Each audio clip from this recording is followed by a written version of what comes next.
नमस्कार, आप देख रहे हैं न्यूज़ 9 भारत और मैं हूं आपके साथ अशोक चौहान। देश और दुनिया की तमाम खबरों पर आइए डालते हैं एक नजर। आजमगढ़ के गोपालपुर विधानसभा क्षेत्र के जयराजपुर में एक श्रद्धांजलि सभा का आयोजन कर समाजवादी नेता पूर्व मंत्री वसीम अहमद को नमन किया गया। इस दौरान लोगों ने वसीम अहमद के राजनीतिक सामाजिक जीवन को याद करते हुए उन्हें सभी समाज के लोगों के साथ लेकर चलने वाला बताया।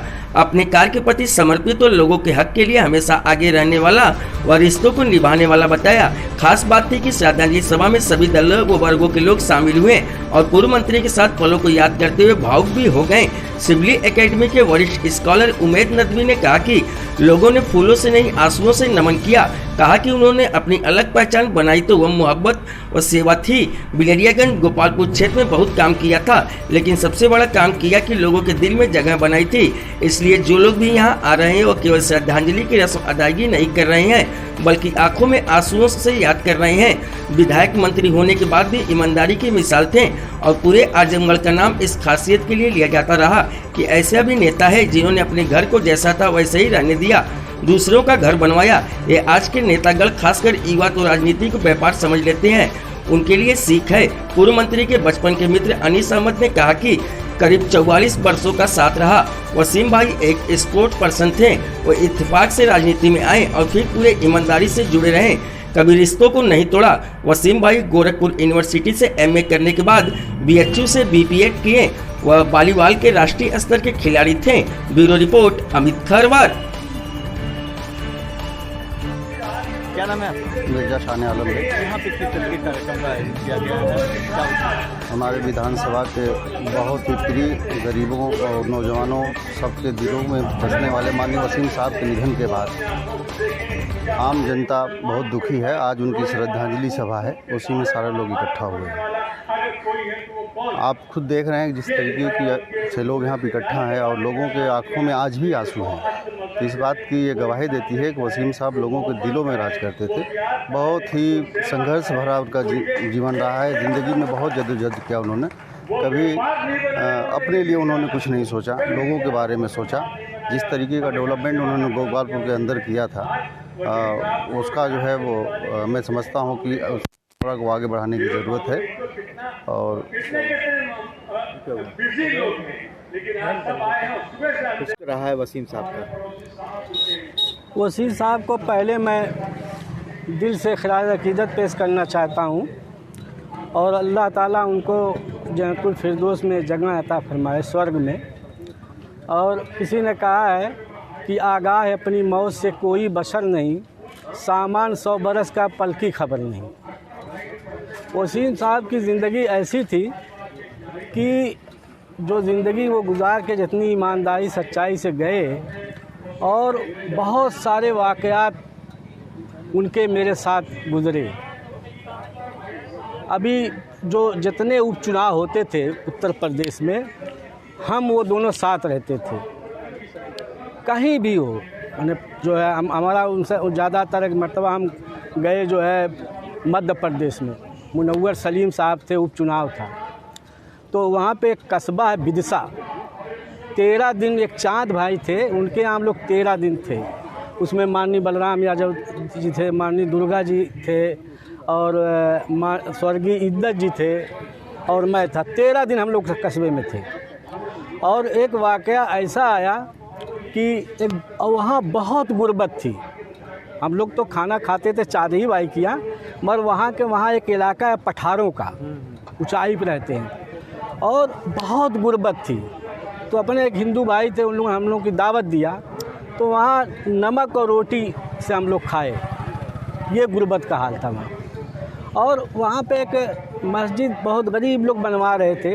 वसीम भाई हम गए तो उनको इतना जज्बा आया कि इतनी गुर्बत देखे कि अपना पूरा जेब झाड़ के पैसा निकाल दिए। 700 रुपया था। और जब कल्याण सिंह मुख्यमंत्री थे तो हर विधायक को एक प्लाट का ऐलान किया, 2 लाख रुपया जमा करना था। अब देखिए वसीम साहब 2 लाख मुझे से कहे थे मैं दे देता। मुझसे उन्होंने कहा कि देखो मैं किसी से कर्ज ले नहीं सकता, मेरे पास पैसा है नहीं, तुम 2 लाख रुपया जमा कर लो और बाद में मुझसे लिखा लेना। मैं कहा भाई तुम ही ने कहा, मैं नहीं ले सकता। ऐसा आदमी ईमानदार था। और अब आज वो चले गए दुनिया से, मगर हमारे हुजूर सल्लल्लाहु अलैहि वसल्लम जो हमारे प्रॉफिट थे, उनके यहाँ एक सहाबी गए, जैसे आपके यहाँ अवतार है, एक सहाबी गए और कहा कि मुसलमान बखील हो सकता है, मिरकुच कहाँ हो सकता है, कहें मुसलमान जो है बुज़दिल हो सकता है, कहाँ हो सकता है, कहें मुसलमान झूठ बोल सकता है, कहें नहीं। तो वसीम साहब कभी झूठ नहीं बोले। अगर आप जिसे काम के लिए वसीम साहब की आए तो नहीं, सुरेंद्र सिंह को बुला दीजिए, वसीम साहब के यहाँ अगर वसीम साहब के यहाँ आप काम से आए, अगर वो काम नहीं होना है तो वो उसी वक्त कह देते थे कि काम नहीं हो पाएगा, इसलिए कि वो झूठ नहीं उनको बोलना था। नहीं, नेता अक्सर बीच का रास्ता निकालता है, कह देता है कि हाँ हो जाएगा, मगर वो कभी झूठ नहीं बोले, किसी को धोखा नहीं दिए, फरेब नहीं दिए।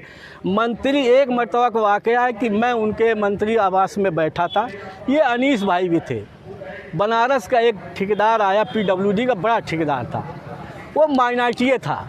उसने कहा वसीम भाई मेरा एक काम कर दिए, 20 लाख रुपया ले लीजिए। जैसे ही 20 लाख कहा, इतना भड़के लगा कि उसको मार देंगे। कहा तुमने कहा कैसे इसको, और तुम जो है तुम्हारे यहाँ मैं कभी आऊँगा, चाय पिला लेना, चलो मैं तुम्हारा काम जो मुझसे कर लूँगा, मगर ये लफ्ज़ तुमको मेरे बारे में तुम जानते नहीं हो।